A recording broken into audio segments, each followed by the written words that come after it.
disappointing. Draft we go. Thunder Talk Gaming looking to once again kick FPX while they're somewhat down. FPX wanting to secure that top 4, assuming they can only win this series. The ban's already completed. The Nico and the Talia away from the UCal on the other side. That Kindred, that Rumble, of course, very much the target bands on the other side. One of the things which RNG did against FPX said, nope, no Ashe Rumble. You're not getting that choice bot lane. Dark Diamond Life have looked particularly too good on those champions. Dark Diamond Life have wide champion pools, but they're not always wide effective champion pools. It feels like Dark Diamond Life need certain things to go their way in the draft to make things a little easier for them. So 1XM picking up not the Lucian, interestingly. It's going to be the Varus picked up for lane dominance. Typically, I look at 1XM and I just think that if he's on Lucian, it's a good game for him. The Varus, though, I feel like it's still, you know, just in draft and in terms of meta, just very valuable. North is locked in here. I will point out that there is a world, especially after that last series, if people are practicing things like the Heimerdinger more widely, you lock in the Nautilus center and their Heimerdinger can be really annoying, particularly into the Nautilus, who doesn't have easy ways to deal with the turret, especially with the Varus there as well. I wonder whether that becomes a potential option. Still, though, all to go through this draft. Karma still up and available. UCal could look towards that option in the mid lane. Renata, obviously, notoriously good with the Varus. Your ability to, particularly in those early levels, with your ease on both parts, be very, very difficult to manage. Hoya instead gets himself the Renekton early. He's been a bit of a hit and miss player, but the Renekton is certainly comfortable for him. You care. Also, one of our few other ASOL players within the LPL. Casted also a special. He always hovers this. He plays it every so often. I remember in one of my very first games casting LPL, Cat got a quadra-kill on casting. It was a long time ago. But goes towards the Jace.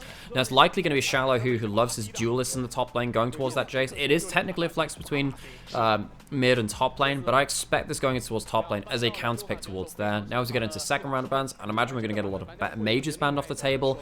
I wonder if Care goes for something like a fourth pick Ahri after you've banned away a couple of the champions. Well, I mean, actually most of the champions which are on the table are kind of already gone in regards to what can potentially threaten that.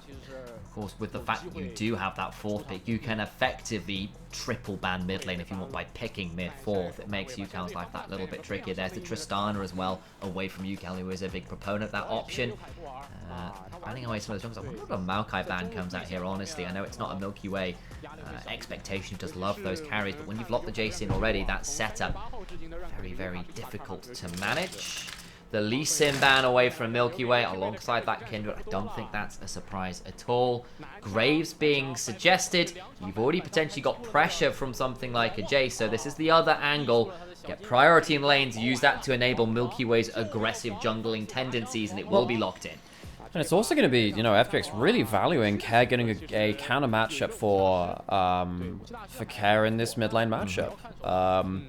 So I am interested to see what UCal can blind pick here. Now, maybe UCal is expecting something like a last pick Ahri, but I don't really think you save a red 5 pick for Ahri, who's such a good blind pick on the other side of that. And it's going to be the ASOL actually locked in and saying, well, you don't want to go towards Karma now, because Karma just ends up getting outscaled by the ASOL. So what do you go here? I think Orianna's not a bad answer. I think you can go towards that. You can catch with the Shockwave, bully out in lane. I wonder if that's something that Care could pull out.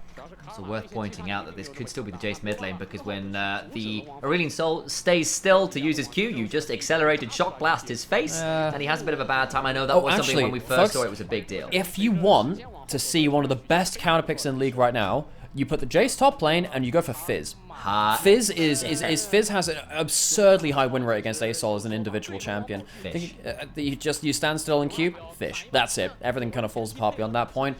I don't like this hover of the unit at the back. It's too many dash things into there. It's gonna be Veigar coming through instead, which is not a bad answer into the ASOL itself. Again, I would have actually genuinely thought Fizz would be a good pick in this situation.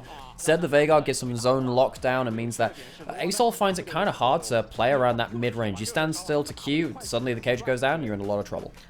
Come towards those team fights, well, finding a good angle for the Astral Flight can be a bit tricky, because it's very telegraphed where you're going, and the thing is the cage can hit you despite you being, say, over walls or whatever. It can be quite obnoxious in terms of that zone control, so between that and the likes of the Nautilus and the Senna, prove a little bit challenging for UCal. Will have to be careful with his flight plans for this game.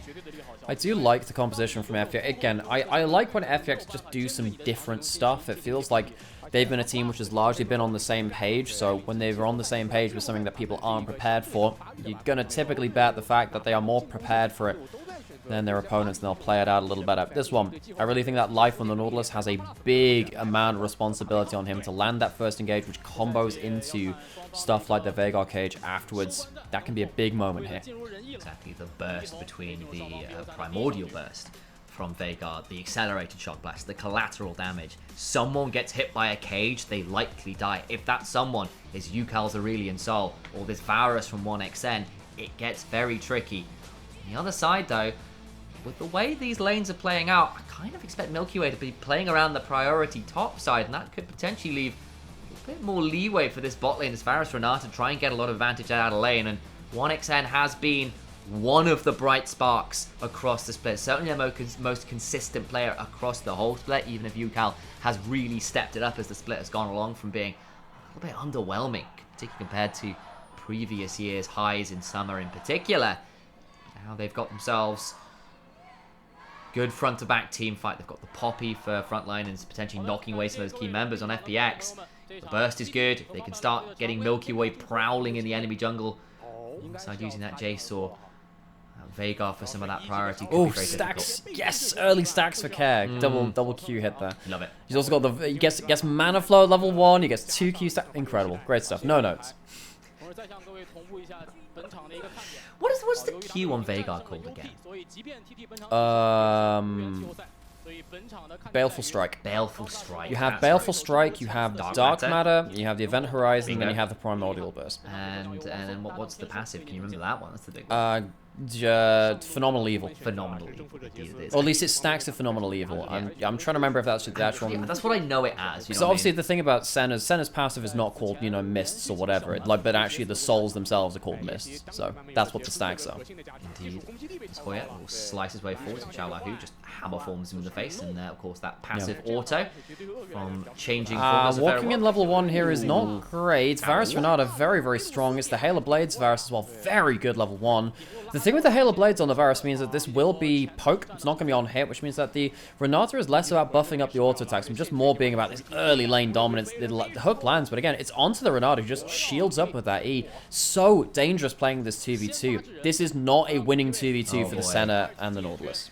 And on the other side, Milky Way goes for the cross map, steals blue immediately over the wall, is unspotted, and has decided, look, I have got priority topside. I know base 1 is likely pathing away from it, so my Jace is safe. I can be very, very aggressive here in terms of stealing some of these camps. Will not go towards the Raptors, instead goes red buff into Krugs, and will then look for a bot lane invade where the wards are in the wrong position to spot him if he begins to come into the lane behind the likes of Chocho and 1xN. Yeah, I feel like Milky Way might be, you know, there's the Aurelian Soul on the other side who can bring the Wrath of the Stars. Milky Way does it in name as well. See if you can do that towards bot side. Red buff, Graves, very, very strong. Picks up those Krugs.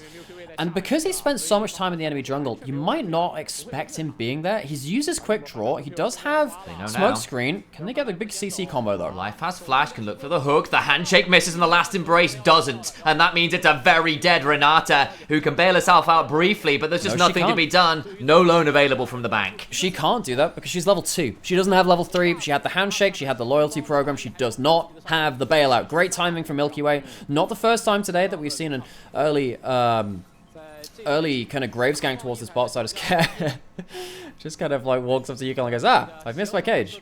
Well, this kind of sucks. And Yukon gets something there. You can see that Veigar was played a little bit last year. It was a big thing of Yugao and a couple of other players as well. Very big in spring last year.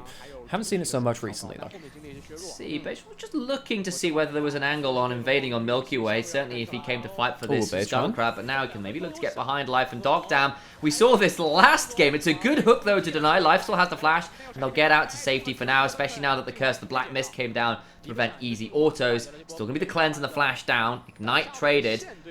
FPX survived the look-in from the Poppy. So one of the best things LPL has done in regards to like Poppy being so meta is that the muscle memory of playing against that Poppy is really good in terms of you don't stand closer towards the bot lane wall against Poppy because even though it takes longer for her to get towards you, it gives her a wall stun. You stand in the middle of the lane instead. Even if they manage to get an E, it won't get that wall stun, and the threat from the Poppy ganks go very down beyond that point. So Dogdam and Life, they get away with blowing just that flash, and that's completely fine for them.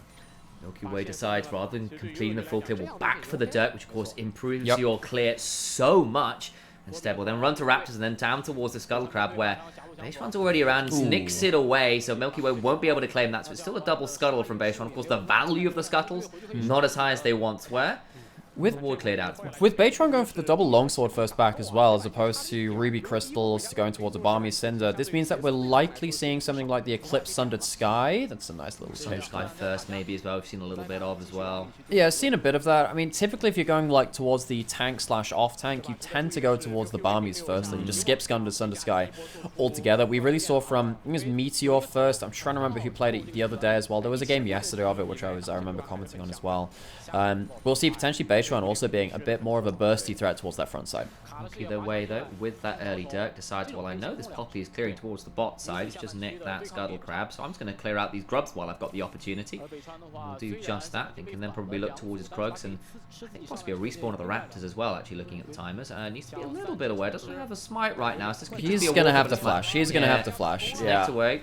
Do a fair amount of damage back. Still has a red buff working. does he? Beishuan can just voice away, goes over the wall, keeping chasing Chala, who now coming on over, fighting with Hoya, and the damage is awful. Could just be 2 solo kills. The last order would do it. Now Beishuan in danger. Needs to be aware of the heroic charge. Gets an instant speed up. Still kind of needing to be afraid. Flash forward for the end of the line, and the shock blast goes wide. Oh, Shallow who autos a minion to save Hoya's life. Awkward things from Shallow who in that top lane. That could have been 2 kills so easily.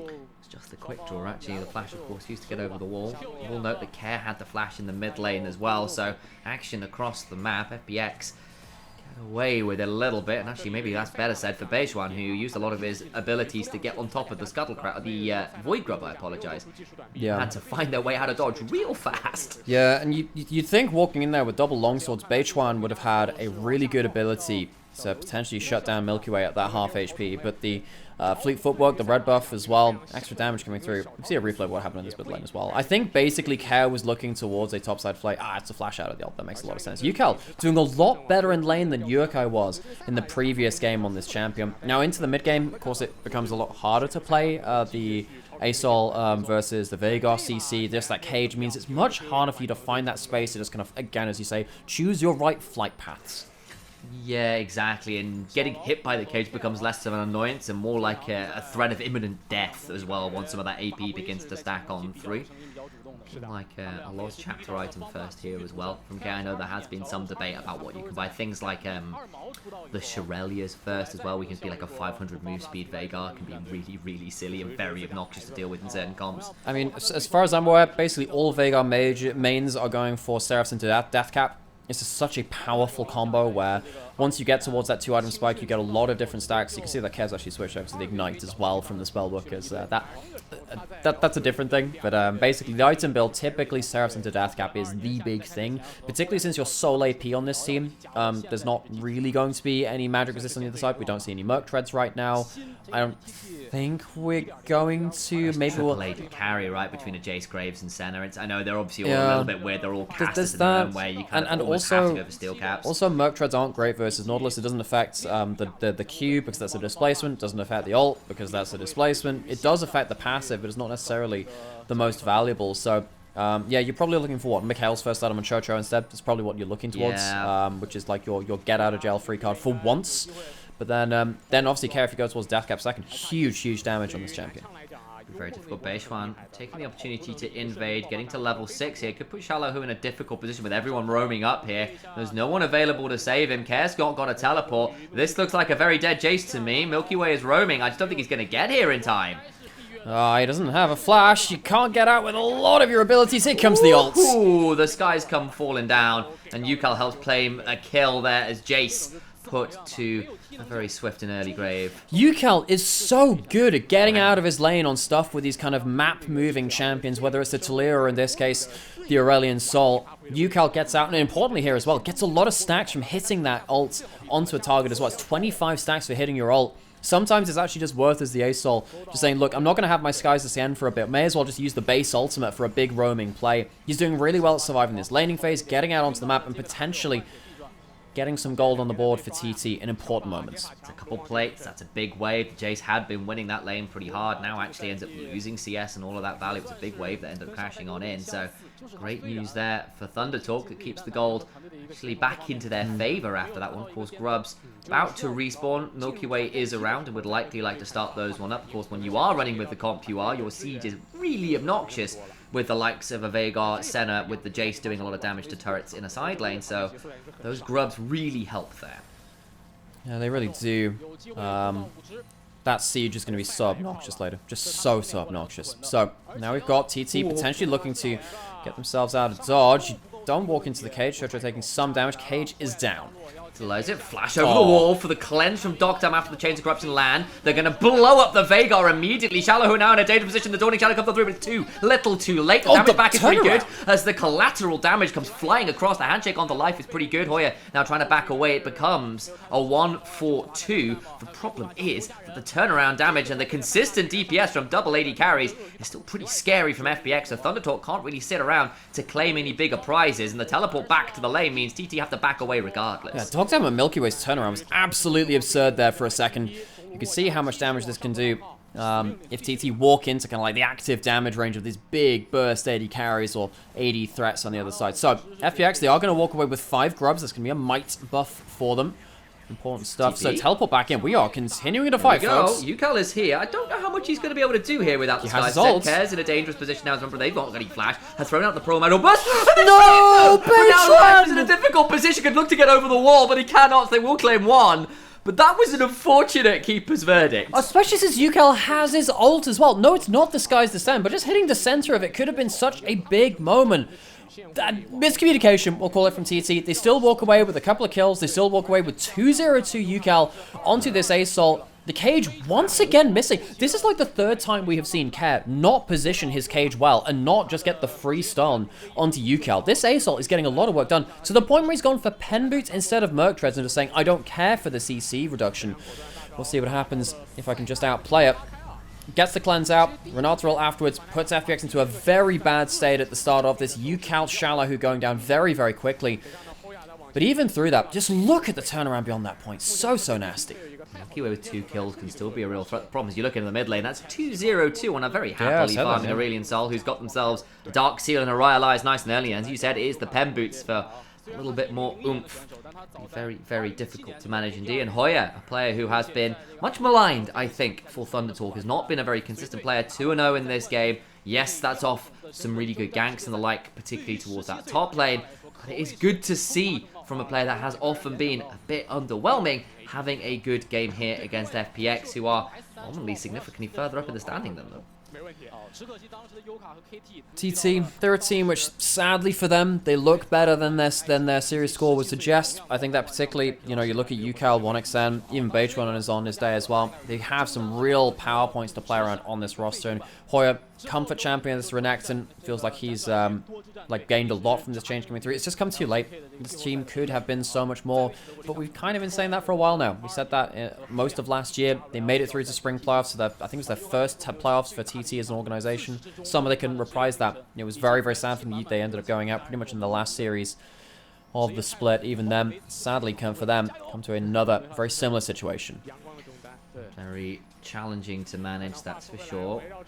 Thunder Talk looking potentially to contest this dragon. They've already claimed the first one on FPX, but it is Doctam and Milky Way that are starting this one up, and Graves not exactly shy at taking dragons, that's for sure. Thunder Talk are now looking to come and contest, though. Yeah, so Poppy ult, who's it going to hit? No one, and he gets hit by the cage. Fantastic work. They will now manage to secure that dragon. The hostile takeover is good, and Yukal flying over the wall with the astral flight, doing so much work. The damage back as the skies once again descend. They'll claim life, but the damage back is now pretty good as the teleport's coming flying on in. The last embrace comes on through. Care now in a dangerous position. Hoya on the backside of this one, looking to be problematic. The bailout not going to come on through. The Aurelion Sol down, but already done a lot of the damage. Shallow missing the shock blast on the other side, dangerous. Looking to try and get a kill onto Hoya, so the top laners get traded. The final auto with the blue buff healing still going to go down as a final auto when the shotgun comes on through. Destiny is a call-in. Milky Way needs to back away, does not have smite available, so can't really heal off this. Would love to claim the blue buff if they can. Beishwan onto the Poppy, will manage to heroic charge forwards to claim out Veigar. The rest of the trade. It's been a relatively even fight so far. The hook goes wide. Teleports can maybe start to come flying through from Care if it goes on that long. The slows from the center, really obnoxious. Life can look for a hook. Beishwan needs to think about that steadfast presence. Will not be forced to pop it again. Oh, FPX man. get the dragon, but the fight is a bit of a mess. Where do we even start with that one? Surely we'll have a replay of it. But big takeaways are Dragon to FPX, gold splits. I don't really know who that favors, really. I mean, it's a shutdown onto UCal starters.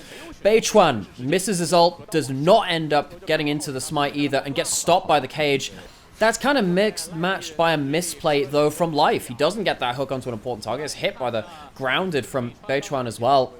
So that's a kind of a nasty start from a couple of different members. UCal gets some great damage, but it doesn't quite get that big center of the ultimate onto a load of different people. I think maybe that fight changes if that's the case. And then you can see UCal, sadly, beyond that point, can't quite keep himself in the fight beyond it. Milky Way trading out onto Hoya here. Got very dicey at the end, and that's no pun. Blue buff gives him some vision. And Care runs out of the cage, and then Beishwan finds a really good angle here onto Care somehow, some way, with just a really good heroic charge. It still feels like, even though Asol doesn't have the perfect fight, TT might walk away with a decent amount of impact. Problem is Milky Way picked up 2 of those kills there, including the shutdown, so he's now 4-0 on this Graves, and considering he's being asked to be a lot of the DPS, that is a very scary jungle, so could still be problematic. It is the Sundered Sky first on the Poppy, by the by, so Beishwan has decided that is the right option to keep on going with that. Milky Way now looking towards the top side. Hoya's gone forwards, and Milky Way is here with the collateral damage. The use of the Dominus plus an empowered Q means the culling of the Meek keeps Hoya out of threat range, but did have to pop the Dominus. So another fight coming through. Beichuan into the enemy jungle, gets on top of Milky Way. That's a lot of damage. A flash on forwards from Hoya helps secure that one, and Milky Way goes down, even with a Dawning Shadow coming on through from Dogdown. It's a little too late, unfortunately, and it's a big shutdown going away at Beichuan. Good stuff. So, this off-tank Poppy, really powerful at this point in the game. You lose out some value late game compared to stuff like the full tank Poppy, where you do have, huge armor values and whatever. But for now, because the entire enemy team of FPX is very, very squishy for this moment in time, TT, they have a bit of a damage advantage. 1xN as well. Poke Varus can really follow up from a long range. I think that helps kind of contest some of the range that FPX are trying to play at. And one of the things about LPL is that I don't think LPL's been great at playing poke comps this year. I feel like... No. Or rather, games with poke compositions in are just very different from the likes of particularly LCK, where they can hold their battle lines longer and it feels like so oppressive because you never get on top of them. In LPL, I think that we're finding a lot more aggressive angles. Is that because of setup? Is it because of play? It can be a bit of both. I'm not going to say one region has got it better than the other. There's often multiple factors going into it. But now with FPX, playing a long range and trying to play around this cage, I really feel like TT, in another region, maybe this composition would struggle against the Veigar cage. I feel like because FPX are now getting kind of caught out in some positions, some extra gold in hand, big gold onto UCal, maybe it's a little different now. Yeah, I think I'd also just call out that in a lot of ways last year, it was Crush on Maokai being so prevalent in the jungle. It made poke comps so much easier to execute because you just didn't miss. It was so much easier to set things up, and now Shallow being jumped on, UCal teleporting in. Oh, this Aurelion Soul is an absolute menace. The knockback comes through from the Thundering Blow to no avail. Hoya survives the empowered Shock Blast. UCal teleports to claim the turret as well, and this mid laner has been so annoying. So many people are saying, oh, UCal's fallen off, he's not at the same level as last year. UCal is a great mid laner. I think last year he potentially could have been top 5. Teleport into the mid lane from Varus this time is not going to be the UCal. Beichuan behind enemy lines, but not finding an aggressive angle. But seriously, UCal, whether it's on the Talia or whether it's on something like the Asol, this guy has found ways to impact the map when his champion allows him to. 20 seconds on teleport from Shallow, which would still be soul point for them. That's partly why he was sticking around, not expecting the setup from Thunder Talk in a weird space, but now actually huge shove and catch onto 1xN. They throw down the hostile takeover, but that Nautilus is way tankier than you think. They tried to play for the tower with the Herald shove, and punish is right there. Beishwan having to flash away, gets knocked out of the Keeper's Verdict, bailed out to no avail, goes down, the jungler dead as well, and FPX mark the spot, mark the kills, and move over to Dragon to claim soul point. Oh, huge mistake from 1xN. He walks up beyond the minion wave and just doesn't see people running at him. He has flash. He gets hit by the hook anyway. And the AD carry, which I've had so much praise for, is really the architect of TT's demise in that play. It's Soul Point. It's a failed Herald play. TT, they were in a controlling position in that mid lane. But because of the mistake of their AD carry, FPX find their way into a massive power play. Hoya might even be getting collapsed on the bot side. There's 4 members coming. There's no way for Yukal to get over. He doesn't have the teleport this time, so it's just a bit of returning the favor from last time. The cage comes on down, trying to knock him into it. Senna claims the kill, and the turret falls afterwards. Remember, they've got 5 grubs as well, so the shove, very swift indeed. Milky Way 6-1-1. Very dangerous at this point as well. What a disaster for TT. What a disaster. FPX, they find themselves into a much better position now. They're teleporting into the mid lane. Do they have a Varus ult? No, they don't. So Life is not going to get caught out there. It's still going to be the turret going down in mid lane. But, you know, they should have been able to cleanly take that with the Herald. They should have been able to keep presence in the mid lane for the Dragon. Just not going to be the case now. And TT, despite the fact that they have this scaling carry in the mid lane, despite the fact that they have themselves some good points of power to play around, now are in a much more difficult spot than they should have been in. And while the Aurelion Soul is going to scale just fine, poke Varus into Mountain Soul feels really sad. Mountain Soul is always a bit of a poke comp killer. Chocho now in a dangerous position, gets hit with a Baleful Strike and a Primordial Burst. Bailed out briefly, and actually the killer's donated over to Xiaolahu. Xiaolahu happily takes that gold. So, FPX walking towards the top side of the map. Care did go for the Shirley a second. Gives his team a little bit more mobility. It's less about the raw damage, more about getting people into position to get absolutely smacked by that cage.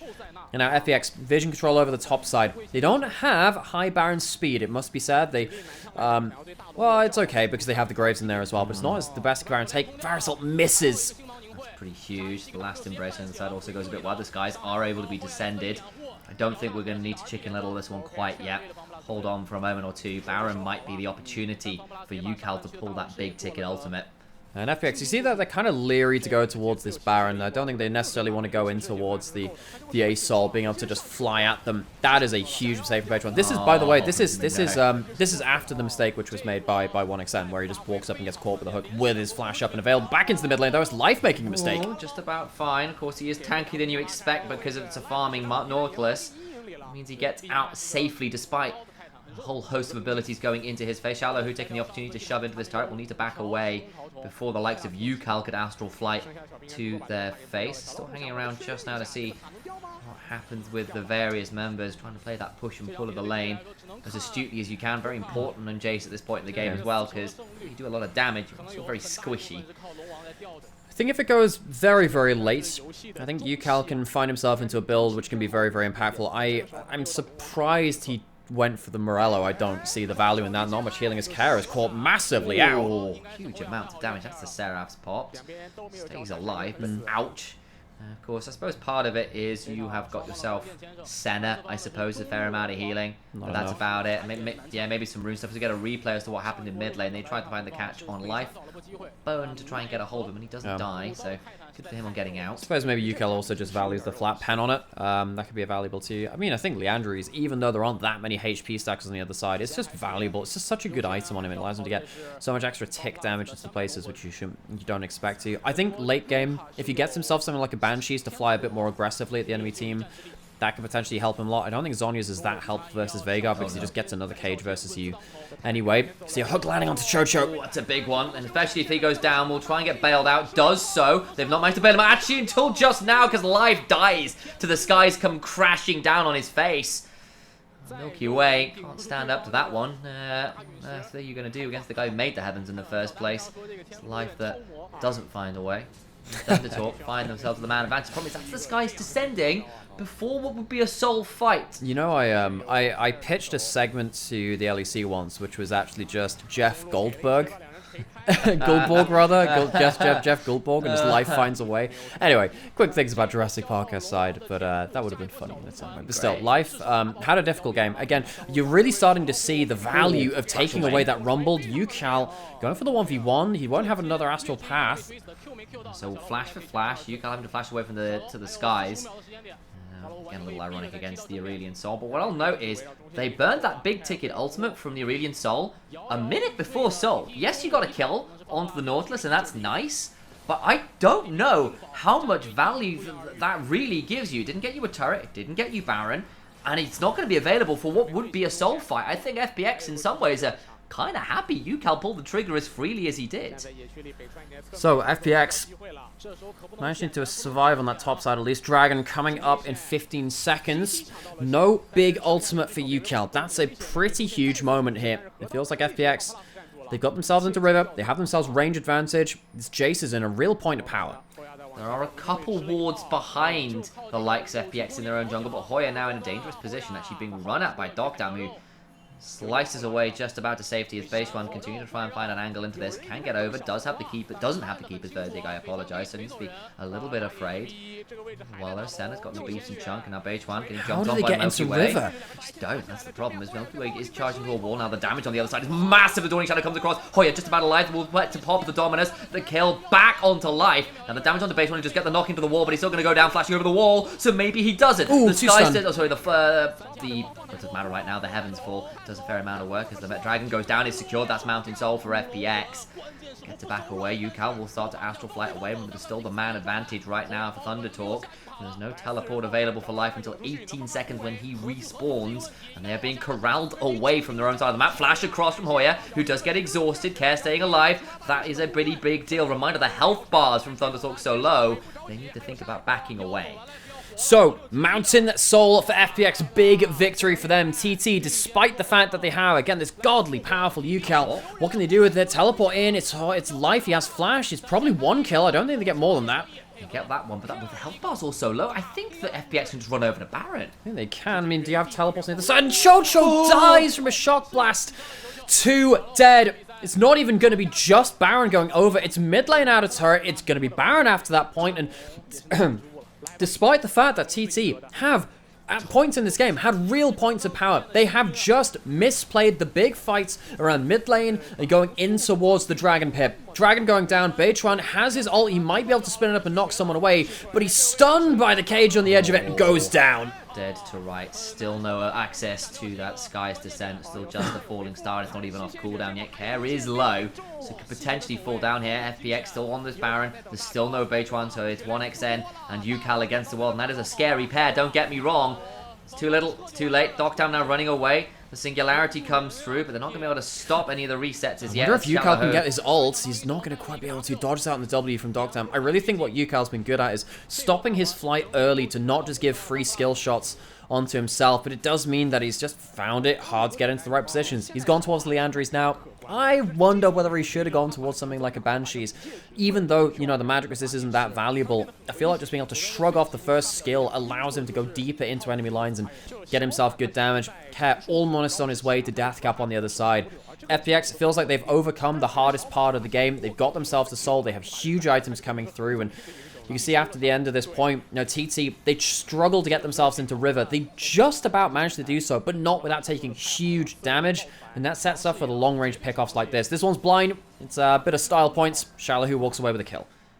Claim 2, and suddenly it's a 3v5 around the Baron. Nothing really more for Thunder Talk to done and to do at that point. The problem is, as you said, UCal in a weird position. I understand building towards the DPS, especially when the game is now against Soul and you are required in many ways to be the lion's share of the DPS. Never actually managed to start Death Cap on Care, as kind of was noted. He's already been stacking up that phenomenal evil for a little while. Little man, Yordle thing, is ready and willing to pull out the fire and fury of a black hole. You know that Veigar's technically actually kind of a good guy. Like, he tries to be evil, he's just like... Not very good at it. He's not very good at being evil, really. Hoya uses the Slice and Dice, doesn't have to... Slow. From the Rylai's is pretty good. The damage on the Shallow, who is big, will get the kill. Hoya desperately low up but not down. How many times have we seen that versus the Jace this game? The problem is, once again, the HP bars are brutally low, and UCal has to leave, so the turnaround immediately comes on through, and Poppy pays for the sins of their team. FPX once again just having better turnaround. TT, they're not getting clean kills. They're dying for it. And even with the bailout, it feels like TT are really struggling to get themselves the big AoE combos that they'd like. They'd like to have Renata ult down a single corridor with the A-Soul ult over it. It's not been easy coming. Now FPX walking in with Baron buff, with Mountain Soul. Corruption. Here comes the ults. Oh, he walks back into the hostile takeover. Did manage to get healed, of course, by the Senna Q. The Piercing Darkness keeping him alive. Milky Way just about okay, but now UCal can be over the wall, trying to get over, but there's a cage. Flash forward for the autos. Forces UCal to get out himself. Is bailed out, but to no avail. Does go down. 2 kills to FPX. and they can begin to siege further into this base. Oh, and the Star Forger taken down by one of his creations, the Milky Way, coming out on top of that one, 7, 1, and 3 on his graves. Milky Way has not been the main character of this game in the way that we've known him to be in previous ones. I really feel like it's been an ensemble effort of FPX with the full composition, making it so hard for TT to stand and fight. Ensemble, though, has fed him 7 kills, and that means when Yukal tries to pick off the low health Milky Way, a cage from Karen, a flash for an end of the line, spells disaster for Thunder Talk Gaming. The FPX train once again has left the station. They'll win game 1. They'll do so with a flurry of kills and DPS. They are game 1's victors. FPX setting themselves up nicely for what potentially could be a top 4 finish. They win this series, and then they wait on the results of NIP versus Top Esports, which will come in the next couple of days. But FPX, with that game 1, I'm not going to say it was the most confident victory, actually. You know, I feel like the composition worked out well for them, but it did feel like there were vast points in that game where I felt like TT should have had the upper hand. I feel like they were the ones that misplayed a lot of the big fights, particularly around mid lane. Sadly, eyes on 1xN, that first big pick-off where he just didn't flash out of the Nautilus. Positioned poorly, didn't flash the hook, and things went poorly after that point. It sucks for them, because I think Yuka had a great game on the ASOL. I think that was a great performance from him. I don't even think Beishuan, even on the Poppy, had a bad game. I think that the way I'll put this is, I don't think FPX played that game particularly well, but their composition was so good that they didn't have to win this game. And I think particularly I look at Care on the Veigar, missed a lot of point-blank cages.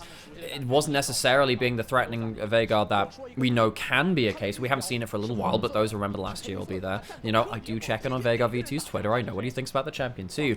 In games like this, feels like it's a real Exodia champion. And even with slightly misplaced cages and maybe some extra mistakes around there, it was enough. I will have to say, though, I do have a couple criticisms for Yukal, in that there was 2 times he used the Sky Set, that huge ultimate, a minute before key fights. And suddenly you're coming with your star carrier who's got so much of the gold, coming into a fight without that critical ultimate, just to kill off a Nautilus a minute before a Soul, a minute before a Baron spawn.